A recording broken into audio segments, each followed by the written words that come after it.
Hi friends, నమస్తే. నేను మీ Revathi. Welcome back to Revathi stocks channel. Please subscribe to my channel and hit the bell icon for new updates. ఈరోజు వీడియోలో high protein recipe ఉలవచారు. ఈ winter సీజన్లో ఉలవచారు use చేయడం వల్ల హెల్త్కి చాలా మంచిది. డైజెస్టివ్ ప్రాసెస్ని ఇంప్రూవ్ చేస్తుంది. అలాగే బాడీలో ఉన్న కొలెస్ట్రాల్ని, బ్లడ్ షుగర్ లెవెల్ని కూడా కంట్రోల్ చేస్తుంది. చాలా రుచిగా ఉండే ఉలవచారు ఎలా ప్రిపేర్ చేసుకోవాలో ఈ వీడియోలో చూద్దాము. ముందుగా 1 కప్పు ఉలవలు తీసుకొని 2-3 సార్లు బాగా క్లీన్ చేసుకోవాలి. తర్వాత 2 గ్లాసెస్ దాకా వాటర్ వేసుకొని నైట్ మొత్తం ఇలాగ నానబెట్టుకోవాలి. కనీసము ఒక 6 గంటల సేపైనా నానబెట్టుకోవాలి. తర్వాత ఆ వాటర్తో సహా మొత్తం కుక్కర్లో వేసుకోవాలి. స్టవ్ ఆన్ చేసి ఒక 6-7 విజిల్ దాకా కుక్ చేసుకోవాలి. ఇప్పుడు రసం కోసము నిమ్మపండు సైజంత చింతపండు తీసుకొని 10 నిమిషాల ముందే నానబెట్టుకొని పక్కన పెట్టుకోవాలి. తర్వాత స్టవ్ పైన ప్యాన్ పెట్టి 1 టేబుల్ స్పూన్ మిరియాలు, 1 టేబుల్ స్పూన్ ధనియాలు, 2 టేబుల్ స్పూన్ దాకా జీలకర్ర, కొద్దిగా మెంతులు, అలాగే 3 ఎండుమిర్చి వేసుకొని ఫ్రై చేసుకోవాలి. ఇవి మరీ ఎక్కువ ఫ్రై చేయకుండా లైట్గా ఫ్రై చేసుకోవాలి. ఇలాగ ఫ్రై అయ్యాక మిక్సీ జార్లోకి వేసుకొని గ్రైండ్ చేసుకోవాలి.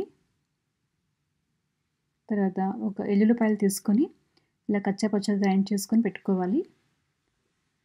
ఇప్పుడు విజిల్ చల్లారిపోయాక మనం ఉలవల్లో నుంచి వాటర్ అనేది సపరేట్ చేసుకోవాలి. స్ట్రైనర్తో వాటర్ని సపరేట్ చేసుకొని పక్కన పెట్టుకోవాలి. తర్వాత మిక్సీ జార్లోకి మనం ముందుగా కుక్ చేసుకున్న ఉలవలు ఇక్కడ నేను సగమే వేస్తున్నాను.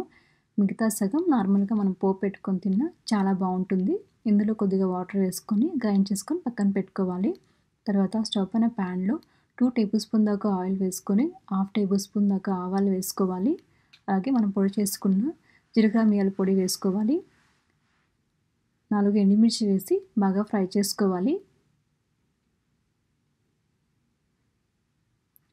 ఇది ఫ్రై అయ్యాక కొద్దిగా కరివేపాకు, తర్వాత మనం కట్ చేసుకున్న మీడియం సైజ్ టమాటోస్ ఒక 2 వేసుకోవాలి. 1 టేబుల్ స్పూన్ దాకా సాల్ట్, 1/2 టేబుల్ స్పూన్ పసుపు, కొద్దిగా ఇంగువ వేసుకొని టమాటో పచ్చివాసన పోయేంత వరకు బాగా ఫ్రై చేసుకోవాలి. తర్వాత చింతపులుపు వేసుకోవాలి. అలాగే మనం గ్రైండ్ చేసుకున్న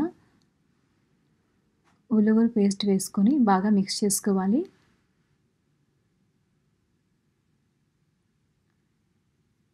అలాగే మిక్సీ జార్లోకి 1 గ్లాస్ వాటర్ వేసి బాగా తిప్పి పోసుకోవాలి.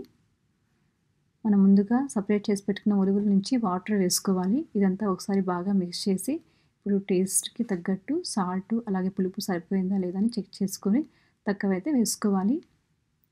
ఫైనల్గా కొద్దిగా కొత్తిమీర వేసుకోవాలి. స్టవ్ మీడియం ఫ్లేమ్లో పెట్టుకొని ఒక 20 నిమిషాల పాటు బాగా మగ్గనివ్వాలి రసము. అంతే, ఎంతో కమ్మగా ఉండి ఉలవచారు రెడీ. మీరు కూడా ట్రై చేసి మీకు ఎలా వచ్చిందో కామెంట్లో షేర్ చేయండి.